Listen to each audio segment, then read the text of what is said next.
الله الرحمن الرحيم. In the name of God the Merciful, the Compassionate, Her Excellency Annalena Baerbock, President of the General Assembly, His Excellency Antonio Guterres, Secretary General of the United Nations, Your Excellencies, Highnesses, and Heads of Delegations, may the mercy and blessings of God be upon you. I speak to you today after almost 2 years in which our Palestinian people in the Gaza Strip have been facing a war of genocide, destruction, starvation, and displacement waged by the Israeli occupation forces, in which they killed and injured more than 220,000 Palestinians, the majority of whom are unarmed children, women, and the elderly. A war in which they displaced hundreds of thousands and prevented the entry of food and medical supplies and caused the starvation of 2 million Palestinians. They imposed a stifling siege on an entire people and destroyed more than 80% of homes, schools, hospitals, churches, mosques, facilities, and infrastructure. What Israel is carrying out is not merely an aggression. It is a war crime and a crime against humanity that is both documented and monitored, and it will be recorded in history books and the pages of international conscience as one of the most horrific chapters of humanitarian tragedy in the 20th and 21st centuries.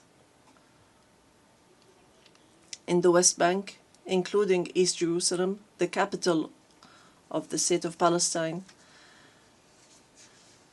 the extremist Israeli government continues to implement its settlement policies through illegal settlement expansion and developing projects for annexing settlements.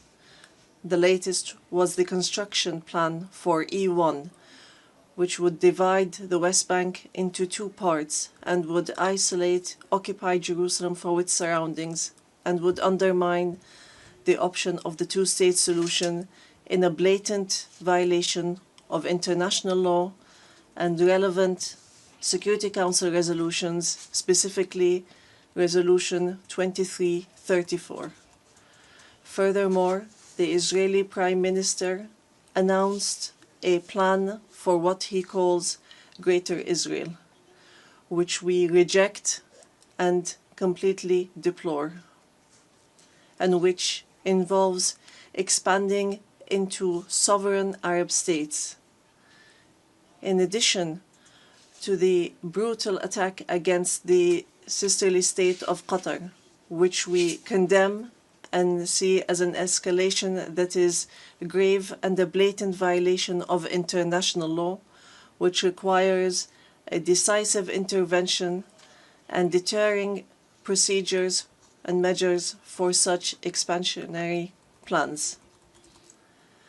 With official support and through increasing facilities, the terrorism of settlers increases. They burn homes and fields, they uproot trees and attack villages and attack unarmed Palestinian civilians.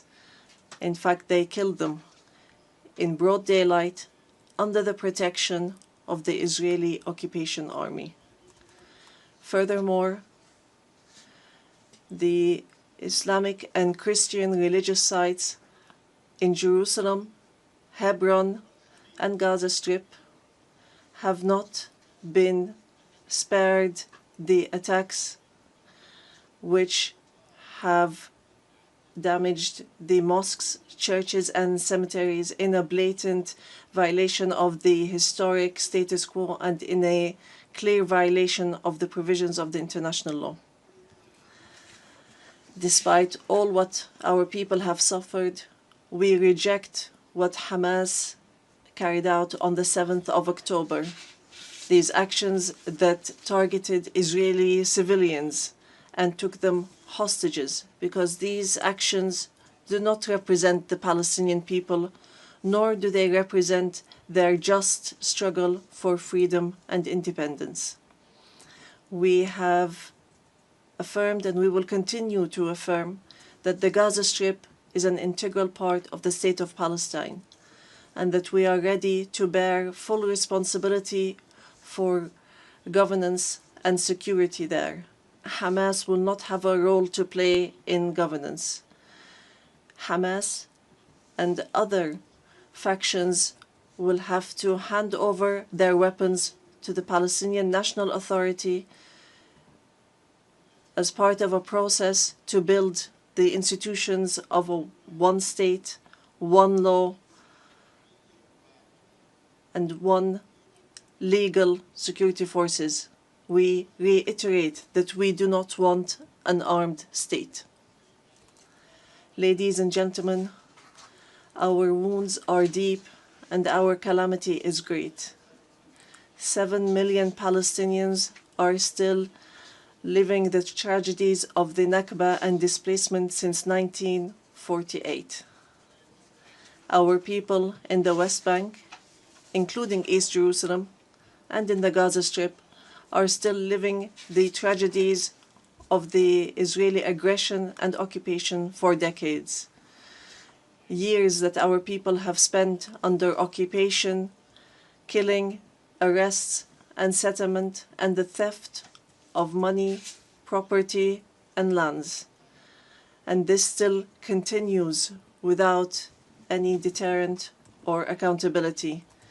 Years of oppression, deprivation, and the protection for the occupier, and enabling the occupier instead of protecting the people under the occupation, and more violations of the rights of our Palestinian people to self-determination, to freedom, dignity, independence, and sovereignty on the land of the occupied state, on the land of the State of Palestine occupied since 1967, including East Jerusalem. More than 1,000 resolutions at the United Nations, not one of them was implemented. There have been many efforts, many international initiatives, without reaching an end to this tragic situation that the Palestinian people are living under the yoke of occupation. In 1993, we signed the Oslo Accords, and we adhered to all its items, and we recognized the State of Israel. Israel, at the time, recognized the Palestine Liberation Organization as the sole legitimate representative of the Palestinian people. Based on that, we restructured our institutions, and we amended our national charter, and we rejected violence and terrorism, and we adopted a culture of peace. We made all our efforts to build the institutions of a modern Palestinian state that lives side by side in peace and security with Israel. But Israel did not adhere to the signed agreements and has worked systematically on undermining them. Ladies and gentlemen, just 3 days ago, we met at a high-level international conference in New York under the joint chairmanship of France and the Kingdom of Saudi Arabia, with wide-scale international presence and united positions that expressed a genuine international will to put an end to this historic conflict by recognizing the State of Palestine, ending the occupation, and returning hope to both the Palestinian and Israeli people. And here I would like to, on behalf of the Palestinian people, to express our gratitude and appreciation to all the states that recently recognized the State of Palestine and those that intend to recognize the State of Palestine soon. We urge all the states that have not done so yet to recognize the State of Palestine. We call on supporting Palestine obtaining full membership in the United Nations. It should be noted that we have already recognized Israel's right to exist in 1988 and in 1993, and we still recognize this right. In this regard, we would like to thank France, the UK, Canada, Australia, Belgium, Portugal, Luxembourg, Malta, Monaco, San Marino, Andorra, and Denmark for their recognition of the State of Palestine. We would like to thank all 149 states which had previously recognized the State of Palestine. Our people will not forget this noble position. We would also like to commend the role of the chairmanship of this conference, the Kingdom of Saudi Arabia and France, and also the United Kingdom. We would also like to thank all the states that headed the various working groups and those which participated and continue to participate in the International Alliance for Peace. We would also like to thank the states that are supporting our efforts to stop the genocide and the occupation and achieve peace. We highly appreciate all the peoples and organizations around the world who protested in support of the rights of the Palestinian people to freedom and independence and to stop the war, destruction, and starvation. We reject confusing the solidarity with the Palestinian cause and the issue of anti-Semitism, which is something that we reject based on our values and principles. Within the framework of welcoming the outcomes of the International Conference for Peace, we reiterate today before the General Assembly the following points. First, the need for an immediate and permanent end to the war in Gaza. Second, the entry without conditions of humanitarian aid through United Nations organizations, including the UNRWA, and to stop using starvation as a weapon. And here we would like to thank the brotherly and friendly states and organizations that have been sending aids. Third, the release of all hostages and prisoners on both sides. Fourth, the complete withdrawal of the occupation from the Gaza Strip and the rejection of the plans for displacement and putting an end to settlement, the terrorism of settlers, and the theft of Palestinian lands and property under the headline of annexation, and stopping the aggression against the status quo in holy sites. These are all unilateral actions that undermine the two-state solution in Gaza, the West Bank, and Jerusalem. Fifth, the state of Palestine should take their full responsibility, starting with the Administrative Committee for the Gaza Strip, which is chaired by a minister in the Palestinian government, to manage the affairs of the Gaza Strip for a temporary period, and then to connect that with the West Bank, all through Arab and international support and with Arab and international presence to protect civilians in Gaza and support the Palestinian forces under the umbrella of the United Nations rather than being a replacement. Sixth, to guarantee that the residents of the Gaza Strip remain on their lands without displacement, and to implement a recovery and reconstruction plan in both the Gaza Strip and the West Bank. Seventh, releasing the Palestinian tax money that is being held by the State of Israel unjustly, and lifting the economic siege and the barriers from the Palestinian cities, villages, and refugee camps. Eighth, supporting our national efforts towards reform and conducting presidential and parliamentary elections within a year after the end of the war. The practical procedures has begun. A committee has been assigned to draft a temporary constitution, and it will end its work within 3 months, so that we move from authority to state.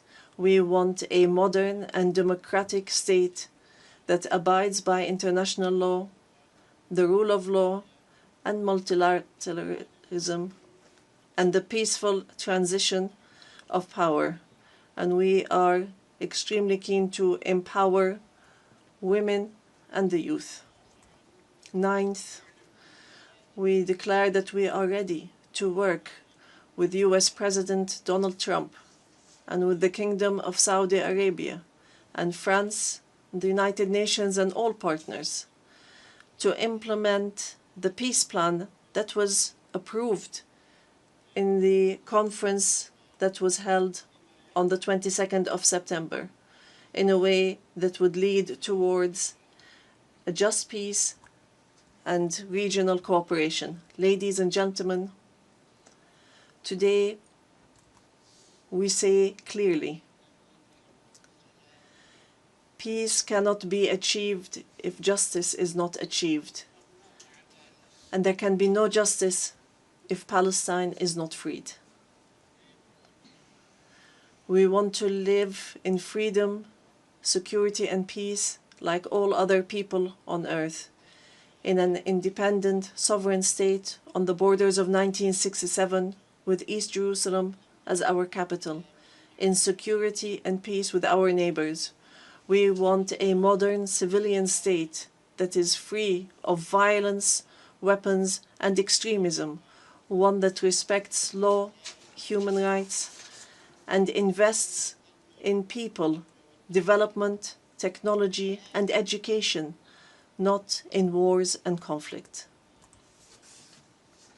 The time has come for the international community to do right by the Palestinian people so that they may obtain their legitimate rights to be rid of the occupation and to not remain a hostage to the temperament of Israeli politics, which denies our rights and continue in their injustice, oppression, and aggression.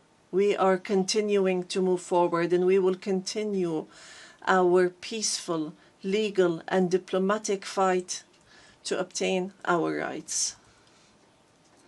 In conclusion, we say to our sons and daughters in the homeland, in the exile, and in the diaspora, no matter how much our wounds bleed, and no matter how long the suffering lasts, it will not break our will to live and survive.